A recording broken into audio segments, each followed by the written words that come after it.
अस्सलाम वालेकुम, this is हुमैना Basit from ocean of knowledge. तो आज हम कर रहे हैं मैथ 10 की रिव्यू एक्सरसाइज 8 का क्वेश्चन नंबर 1, जो कि है इन अ ट्रायंगल। एक ट्रायंगल है A B C, measure angle A जो है 60 है, यानी कि एंगल ए जो है वो 60 डिग्री है। और हमने प्रूव करना है कि बी सी का जो स्क्वायर है वो बराबर है ए बी का स्क्वायर प्लस ए सी का square. Major A B and dot major A C. अब देखें बीच में माइनस है, तो इसका मतलब है हम थ्योरम नंबर 2 को यूज़ करेंगे। अब एक ट्रायंगल है ए बी सी, तो हमने एक ट्रायंगल बना ली ए बी सी, और एंगल ए जो है वो 60 डिग्री है, तो यहाँ पे हमने 60 डिग्री लगा दिया। क्योंकि थ्योरम नंबर 2 को यूज़ करना है इसको देख के, तो इसलिए थ्योरम नंबर 2 के लिए हमें परपेंडिकुलर ड्रा करना होता है। तो हमने परपेंडिकुलर ड्रा किया सी से, तो परपेंडिकुलर ड्रा किया तो यहाँ पे 90 का एंगल बना दिया और इस पॉइंट को हमने डी कह दिया। अब हमारी डायग्राम कंप्लीट है। अब हम आगे लिख रहे हैं एज वी नो डैट, हम जानते हैं कि मेजर एंगल बी ए सी जो है वो 60 डिग्री है। अब देखें बी ए सी एंगल किसका है, जो बीच वाला होता है उसका एंगल होता है, ए का एंगल है। तो ए का एंगल 60 डिग्री है, ये बात हमें पता है, उसने हमें क्वेश्चन में दे दी है। अब इस ट्रायंगल को देखें जो ए डी सी है, तो इस ट्रायंगल में हमें पता है यहाँ एंगल 60 डिग्री दिया हुआ है। एंगल के सामने वाली जो साइड होती है वो हमेशा परपेंडिकुलर होता है, और एंगल के साथ वाली साइड बेस होती है, और ये जो टेढ़ी साइड है ये हाइपोटेन्यूज है। अब इस ट्रायंगल में अगर हम कॉस को लें, कॉस किसके बराबर होता है, वो होता है बेस ओवर हाइपोटेन्यूज के। तो हम कॉस ट्रिग्नोमेट्रिक फंक्शन को यूज़ कर रहे हैं। तो कॉस, क्योंकि एंगल की जगह यहाँ 60 है, तो थीटा की जगह हमने 60 पुट कर दिया, और cos 60 बराबर होगा बेस यानी कि ए डी ओवर हाइपोटेन्यूज यानी कि ए सी। तो ए डी ओवर ए सी के बराबर आ गया। तो ए सी यहाँ क्या हो रहा है, हमारे पास डिवाइड हो रहा है, बराबर किस तरफ जाके मल्टीप्लाई हो जाएगा, और cos 60 बराबर होता है 1/2 के। तो cos 60 की जगह हमने 1/2 पुट कर दिया, ए डी को वैसे ही रहने दिया, और ए सी बराबर के उस तरफ जाके न्यूमिनेटर में यानी ऊपर चला जाएगा, ए सी आ जाएगा। Now according to the theorem, अब हम थ्योरम नंबर 2 को लिख रहे हैं, जो कि होता है बी सी का स्क्वायर।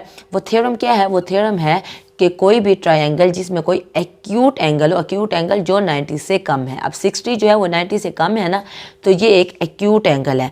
तो एक्यूट एंगल के सामने वाली जो साइड है उसका जब अगर हम स्क्वायर लें, उस साइड का, किस साइड का, जो एक्यूट एंगल है उसके सामने वाली साइड का अगर हम स्क्वायर लें, तो वो बराबर होता है उन दो साइड का स्क्वायर लेके सम, यानी कि जिन्होंने वो एक्यूट एंगल बनाया है, जिन दो साइड ने, यानी कि ए बी और ए सी। तो ए बी का स्क्वायर प्लस ए सी का स्क्वायर, फिर माइनस करना होता है, डिसमिश करना होता है 2 ट्वाइस हाफ, यानी कि 2 मल्टीप्लाई करना होता है। एक तो हम साइड लेते हैं जिन्होंने ये एक्यूट एंगल बनाया है ए बी, दूसरी हम साइड नहीं लेते, दूसरी साइड का हम प्रोजेक्शन लेते हैं, साया लेते हैं।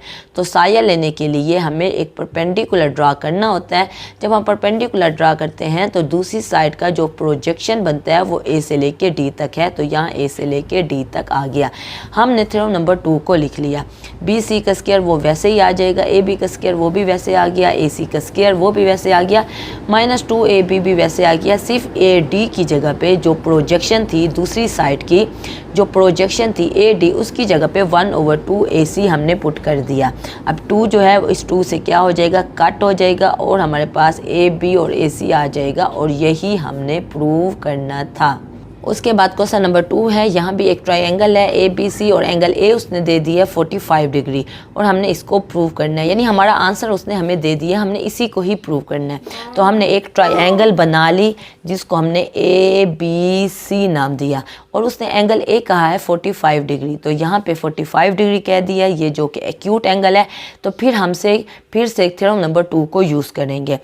तो अब बस उसने हमने कहा है ये प्रूव करो, तो हम लिख रहे हैं वी नो डैट, हम जानते हैं कि मेजर एंगल बी ए सी, यानी एंगल ए की बात हो रही है, बीच वाले की बात हो रही है, तो वो 45 डिग्री है। तो अब हम इस ट्रायंगल को देखें जो कि ए डी सी है।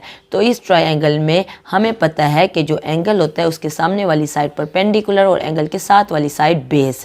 तो हमने कॉस को यूज़ किया। कॉस हमें पता है बराबर होता है बेस ओवर हाइपोटेन्यूज के। तो बेस हमारे पास क्या है, वो ए डी है, और हाइपोटेन्यूज हमारे पास AC है और थीटा की जगह पे हमने 45 पुट कर दिया। cos 45 बेस ओवर हाइपोटेन्यूज के बराबर है। अब cos 45 बराबर होता है 1 ओवर स्क्वायर रूट 2 के। AD यहाँ पे खड़ा रहेगा, AC यहाँ पे डिवाइड हो रहा है, बराबर की इस तरफ आके मल्टीप्लाई हो जाएगा। तो बस यहाँ आप थ्योरम नंबर हम 2 को लगा रहे हैं। वो थ्योरम क्या होता है, जो एक्यूट एंगल होता है, जैसे 45 डिग्री दिया हुआ था उसके सामने वाली साइड का स्क्वायर लें और उन दो साइड जिन्होंने एक्यूट एंगल बनाया है, जिन दो साइड ने उनका स्क्वायर लेके सम लें और फिर माइनस करना होता है, डिसमिस करना होता है ट्वाइस ऑफ। एक तो साइड लेते हैं जिन्होंने वो एक्यूट एंगल बनाया AB, दूसरी साइड नहीं लेते यानी AC नहीं लेंगे, दूसरी साइड का प्रोजेक्शन लेंगे, साया लेंगे जो A से लेके D तक है। तो ये हमने थ्योरम नंबर 2 को लगा दिया। तो इसकी जगह वैसे ही रहने दिया, -2 है ना, तो 2 की जगह पे हम 2 ही रहने दिया। AB भी वैसे ही रहा। AD की जगह पे हम पुट कर देंगे 1 ओवर स्क्वायर रूट 2 AC। अब आपको पता है ऊपर 2 था और नीचे स्क्वायर रूट 2 था।